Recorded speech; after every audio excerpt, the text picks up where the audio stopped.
Hey, welcome back to Surf Neat. I'm Anthony, and today we're going to take a trip. We're going to Savannah Brewing Company, but inside of it, there's a little gym called Tapped 33. So we're going to be meeting up with Robert, and he's going to tell us about the story, and we're going to be trying some beer. So follow us, and let's go check it out.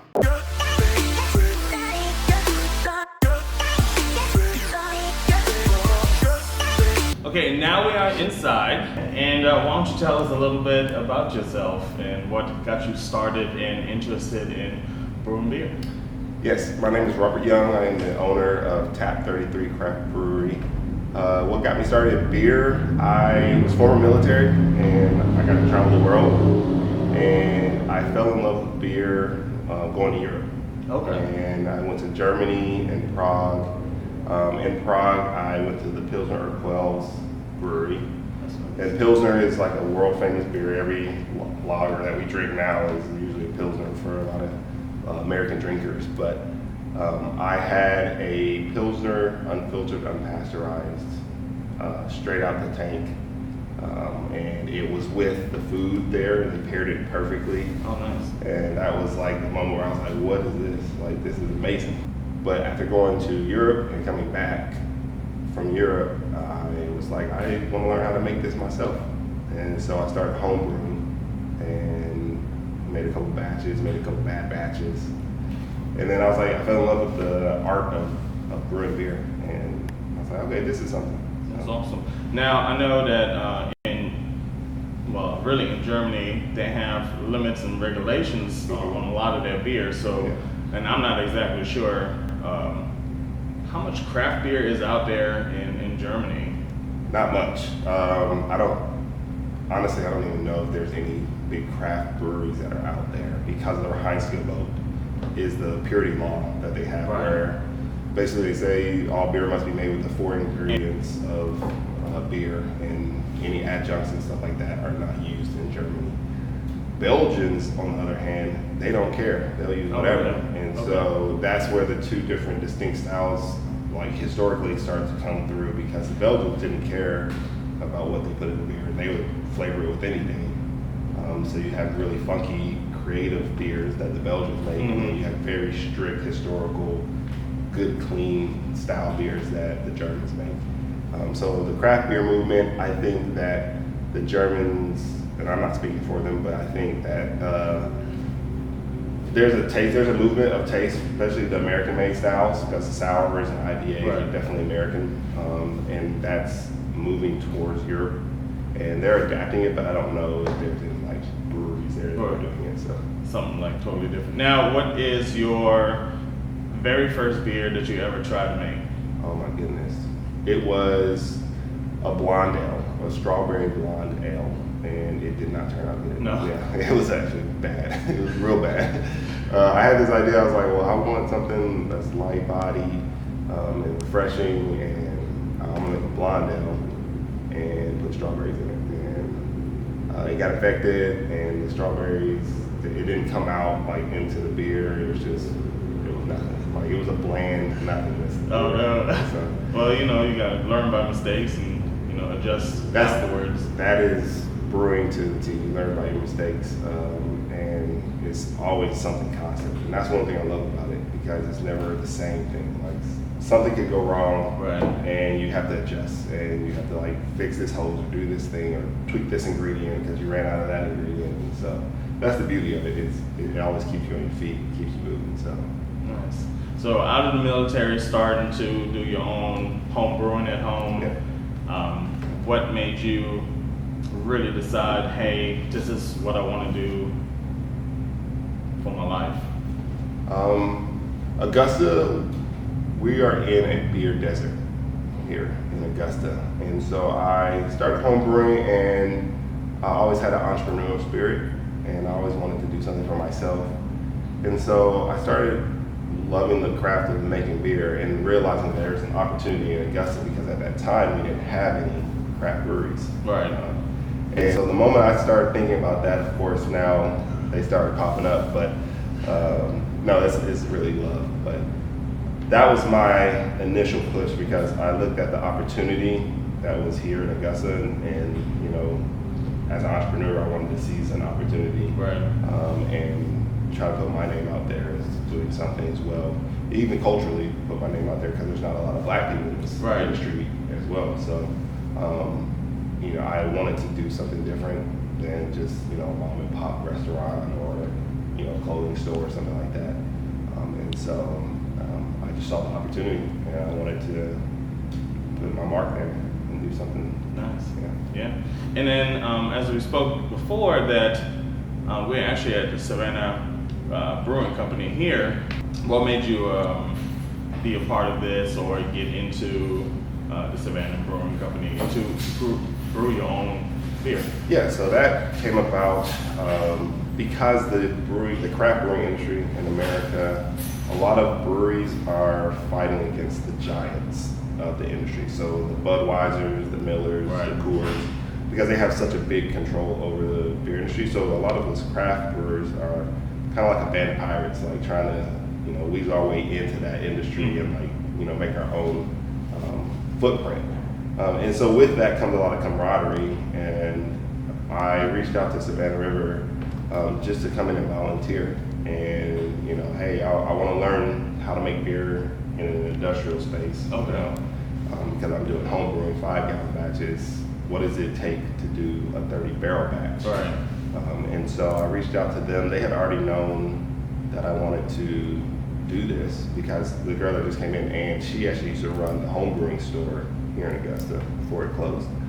And so we had already made acquaintances and known each other for a while. But she ended up leaving that, and she became a professional brewer. And so it was kind of like my way in, like, hey, I want to come watch you brew beer. Nice. And volunteer if you need me to, whatever heavy task you want me to do, I'll do it, kind of thing, just to get my foot in the door. And so I started volunteering and coming in and helping out, clean kegs, do whatever, mop floors, whatever you need me to do, just to be around the space and learn. And one day they were like, hey, you're pretty good at volunteering, you want a job? I was like, yeah, I definitely love a job. And so I came in as a professional brewer after that. And I came in with the understanding that they knew that I wanted to open up my own space. And throughout that, we had some discussions, and I asked them if I could contract brew through Savannah River. And they're like, yeah, we would love that. And so here I am. That is awesome. Now, I mean, obviously you're using their equipment.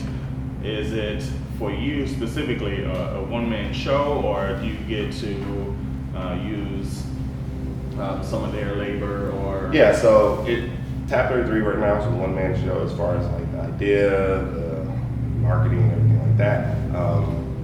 But when I am brewing the beer, yes, the contract brewing, I'm paying Savannah River to use their equipment and their personnel to brew my beer. And I'm really a broker in between Savannah River and the distributor. Right. So it's my brand, my label, my concept, my recipe. That's how the contract brewing world works. But a lot of times it's brewers that are trying to get their name out, trying to get their recipe out, and do their thing like that. So, and that's where I came in. Nice. Now, talking about the future, what does it look like for you in the next 3 to 5 days? Not days. I'm sorry, 3 to 5 years. And are you looking into, I mean, I guess expanding and having your own building, Right. Your own team, and what would that look like from? And I don't know how many people it takes to brew beer. So it's like 5 people, 10 people, 20 people. Are you looking into trying to grow huge? You know, what does that look like for you? Yeah, I want to open up a brew pub downtown. And a brew pub is a little bit different than a brewery. It's a combination of a brewery and a restaurant together. And so it would be a restaurant where we brew our own beer on site. And so with that, when it comes to the brewing side, I need about 2 to 3 people to brew the beer. And then you have a full staffed restaurant, you know, chef, bar manager, kitchen manager, waiters, waitresses, all that stuff that goes into that. I know about the IPA that you had, right? That is out there now. We are drinking something totally different that is not even out yet, and it's for a special event. Mm-hmm. What is it called? This is a cherry porter, cherry bourbon porter, and I made this event for Blacktoberfest in October, and so This beer was made in September, so it's been sitting in the keg for a while. Yeah. You can still taste it. It still tastes fresh, and a lot of the flavors have actually mellowed out in a nice, easy way. But Blacktoberfest was an Oktoberfest for Black brewers and Black brewery owners in Atlanta, just highlighting the Black brewery scene. So, and then after the event, you're actually planning on releasing this? Yeah, so this would be one of the ones that I have in-house at the brew pub. We'll have barrels, do a lot of barrel aging, and so a lot of the more creative things that, I don't want to make 30 barrels of it and then it just sits for a while. So, being a brew pub and having a small operation will allow me to stay flexible and be way more creative, because if it's not a good beer, I can dump it, and I'm not taking such a huge loss like dumping 30 barrels of beer. Right. And so that's the joy of being small and nimble. You can be a little bit more daring in the beers that you make, because it's not going to be a huge loss if it doesn't turn out well. Because there's beers that just don't turn out well. You have an idea and like, that didn't work. Yeah, right. But this was an idea that I just had. I wanted to make a bourbon porter, and I was like, well, let me add cherries to that, and it came out well. So. Yeah, it tastes great. It's almost like a porter in itself. It's normally a little bit, I would say, heavier. This is very light and dessert-like almost. Dessert-like, Yep. It's really good. And you do taste, I would say, like chocolate, caramel, cherries on the note on there. So I like it a lot. It's fantastic. Thank you. I'm really happy to get to try that. And like I said, I thought, as of right now, we only had the IPA to try, but this was a very pleasant surprise. Yeah. So I appreciate that. Yeah, no problem. And especially to try this before it even really gets out there in the market. So right, yeah. No, nobody in Augusta can really have this unless they know me, and then I can be like, oh yeah, I have this beer that you can try and stuff like that. Just because I made it for the event, and then I just had extra, and so just give it out to people that I know. That is awesome. Yeah. So it's pretty good though. I love it. So I would say if you get to try, or if you're around and get to try it, definitely try it out. It is fantastic. Thank you. I appreciate that. But yeah, Good Goo Goo Moogly is doing well. It's a juicy hazy IPA, so that's what's in the market. That's what's selling. And that idea came from me just wanting to have a beer that represents Augusta. And IPAs are the #1 selling brands of beer in the craft beer industry, at least. And I wanted to make my mark in that sense and come out with something that people in Augusta would be proud of and say, this is a good local Augusta beer. So. Do you find yourself, because everybody is into IPAs right now, do you find yourself a little bit oversaturated, or you planning on being the top one of the flavor profiles of your beer? I mean, of course you want your beer always to be the #1, but how hard is it for you to? It is extremely hard to get into that category because there's so much in the market IPA wise. The juicy hazy craze has come into the IPA world, into the craft beer world, and kind of taken it by storm. So people are really wanting those big, juicy, fruity, tropical flavors in the IPAs now, holding back on some of the bitterness as well. And so for me, I realized that we're still in the beer desert in Augusta. We don't have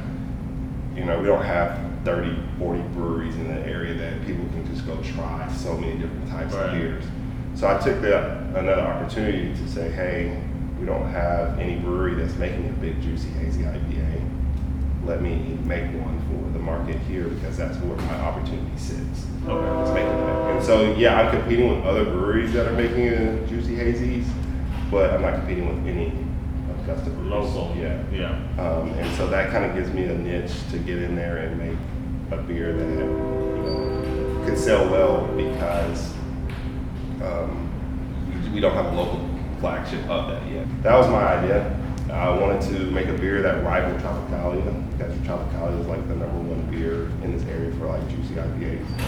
and I wanted to make something that basically could rival that and sit next to the big boys, Nice, yes. taps and stuff like that. And so I actually took the beer to that festival and had Chris, who is the owner of Preacher Comforts, try it, and he was like, "Hey, Really? That is awesome. Well, that's a huge compliment to that. Yeah, You know, somebody that's been doing it for a while and is out there Right. saying, "Hey, this is it right there."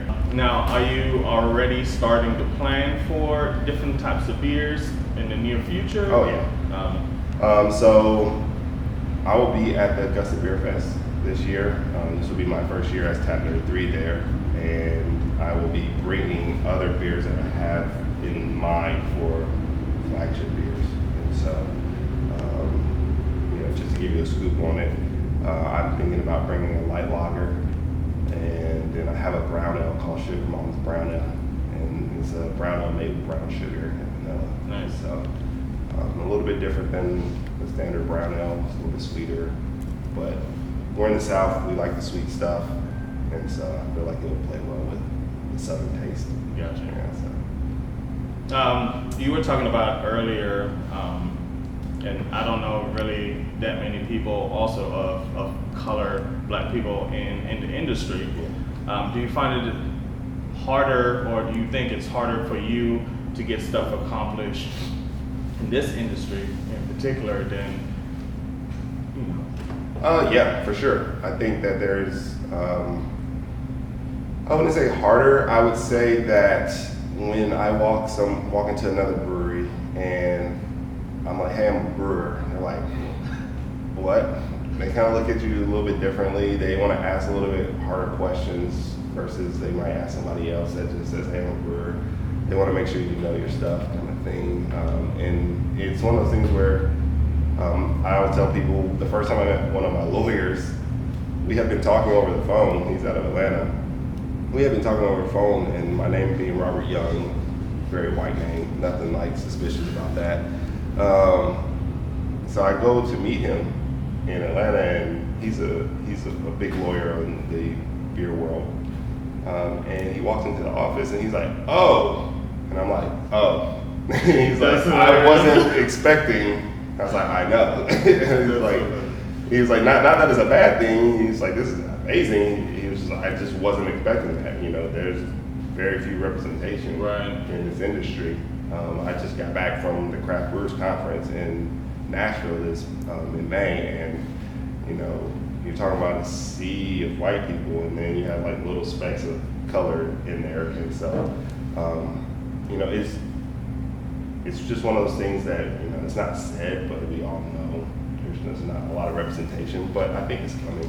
Nice. I think African Americans and Latinas, especially women Latinas, are one of the fastest growing craft beer drinkers in America, and so that trend is going to start shifting towards these people that they drink beer, but they might not know craft beer. You know? Right. And so that was one of my things, and one of my goals to do is just educate and show that like there's a different way to drink. Right. Like, you don't have to drink Bud Light, you don't have to drink Coronas all day. Like, hey, I have something has way more flavor and way more alcohol content, or whatever you're looking for, I can make that. And it's just about education.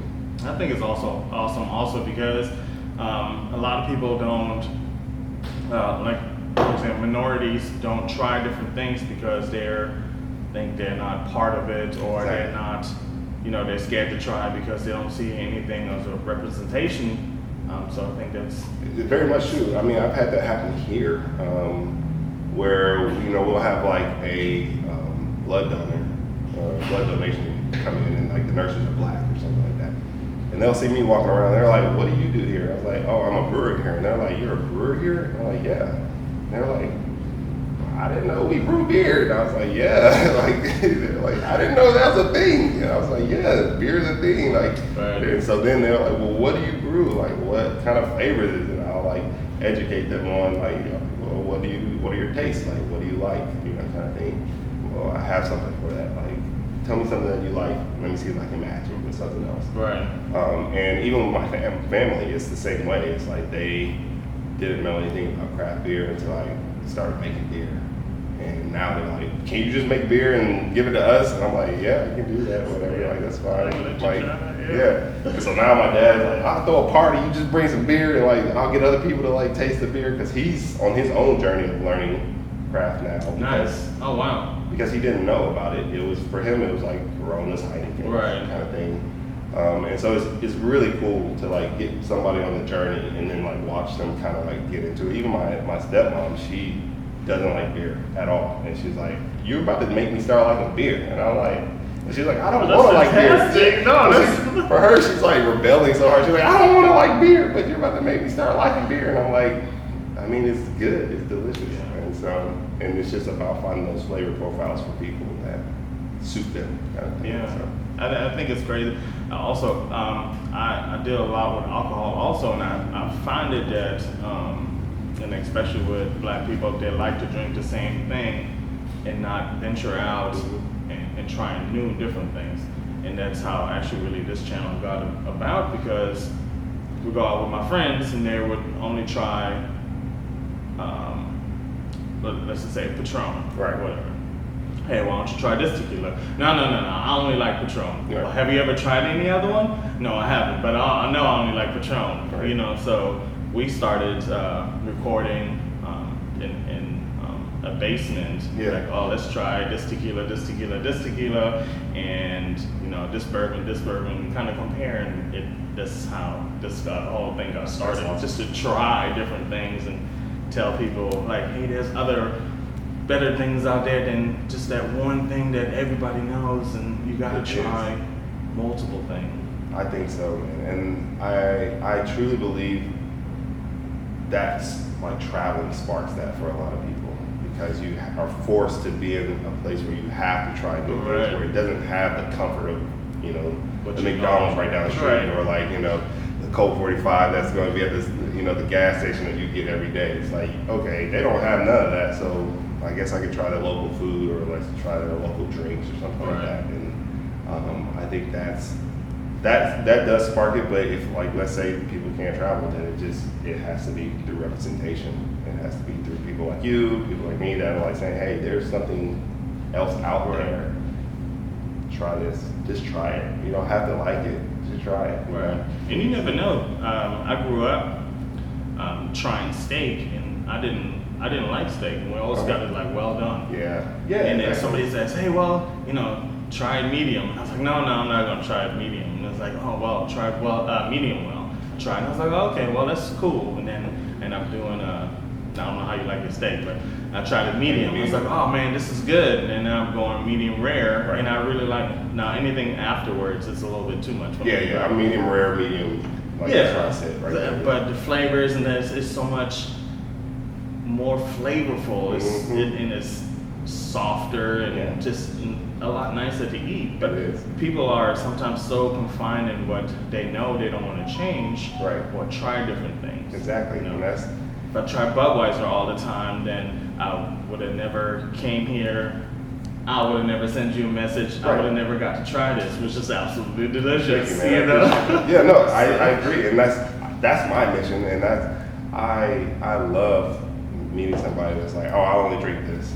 I'm like, well, let me see if I can find you something that's palatable, or like something that you might like, especially women, because women are like a big thing where like if they drink wine, they drink wine. Right.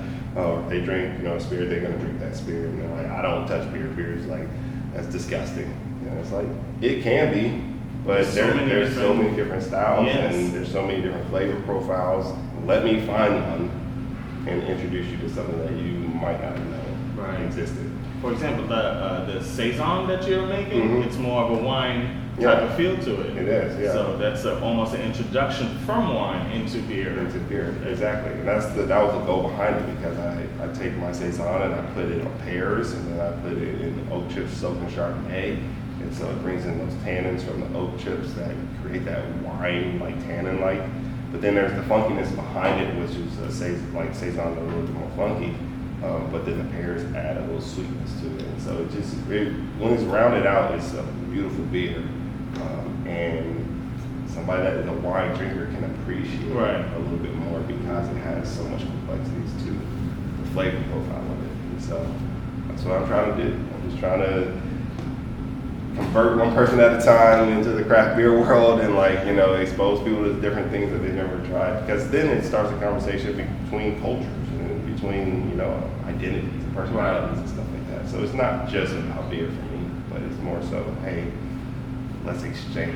It's a real culture and a vibe that you're really creating. That's what I'm trying to do, man. I want, because we're here on this earth for a very limited amount of time, and I feel like the only way we enjoy it is by interacting with each other.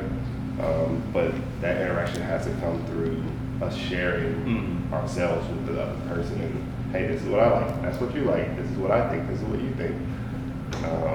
And having a place to do that is usually over a beer. And I want to foster that, and I think that's like the beauty of life in a sense. Nice. So Tap 33, the name, I got to the point where I was like, okay, I want to open up a brewery. I don't know, it's a dream. I want to open up a brewery, but I want to come up with a name. I didn't have anything. And I knew that Prohibition ended in 1933. And so 33 is a very symbolic number to me, especially 1033 is a very symbolic number to me. And so I knew Prohibition ended in 1933. I was like, okay, that's something to start with. Yeah. I knew other breweries have done that before. There's like 21st Amendment Brewery, and other breweries use 1933. It's like whatever. But I knew that was a start. And so then I was like, okay, that 33 number comes up in my life a lot, and that's crazy. So let me see. I randomly was like, let me see where Augusta is located, and I looked on the map or Google, but I was like, what are the lat long for Augusta? And we're located in the 33rd parallel on Earth, and so we're in the 33rd parallel. I was like, okay, that's really Perfect. I was like, that's absolutely crazy. And then I was like, all right, cool, that's a cool fact. Let me see. I remember I was on the computer and I was like, all right, if this goes, the question I'm about to ask myself is if this is a thing, I'm done. And I was like, when was James Brown born? And I was like, May 1933. And I was like, okay, here it is. That's the perfect trifecta. 3 numbers, 3 reasons why. I was like, I could stop there. And then Tapped, I came up with that just because it's basically a call to action, letting people know that the beer is being made locally, tapped locally. Okay. And just Tap 33. I was like, all right, that's it. It's a little sign. Yeah. What's yeah. And so that's where it came from, and that's kind of how I came up with it. And I've been rolling with it since. Yeah. Well, again, I appreciate spending time with us and kind of talking to us. That was absolutely amazing. Thanks for letting me try this beer. You're welcome, man. I hope you like it. Yeah, no, it's great. So please follow. We got Instagram. We got Instagram, Facebook. Normally the 2 main ones. Yeah. So.